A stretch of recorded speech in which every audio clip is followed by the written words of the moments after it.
আজ খেতে বসেছি তন্দুরি রুটি, চিংড়ি মাছ ভুনা আর ডাল। তবে এই রুটিটা নিয়ে একটা গল্প আছে, আপনাদের শোনাই। এই রুটিটা আমি বাইরে থেকে এনেছি। ভাবলাম প্রত্যেক দিনই তো ভাত খাই, তো চিংড়ি মাছ ভুনা দিয়ে কিভাবে রুটিটা খেয়ে টেস্ট কিরকম আসে দেখা যাক। ঠিক আছে, খুব ভালো কথা। এইবার এটাকে নিয়ে মাইক্রোওয়েভে ঢুকিয়ে দিলাম গরম করতে। যেটা গরম করার কথা ছিল আমার 20 সেকেন্ড, সেটা আমি দিয়ে দিলাম 2 মিনিট। ব্যাস, ভাবতেই পারছেন হয়ে গেল আমার করকরে পাঁপড়। আর বললে বিশ্বাস করবেন না, তারও তো টেস্ট ছিল একটা পাঁপড়ের মতো, কিন্তু কোনো কিছু দিয়েই ছিঁড়ে খাওয়া যাচ্ছে না। শেষে কি করলাম, দুটো হাত দিয়ে টুকরো টুকরো করে ফেললাম, করে একবার ডালে ডোবাচ্ছি তো একবার চিংড়ি মাছ দিয়ে খাচ্ছি।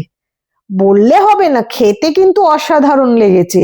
এই করকরে রুটি দিয়ে চিংড়ি মাছ ভুনা আর ডাল, নতুন একটা এক্সপিরিয়েন্স হলো।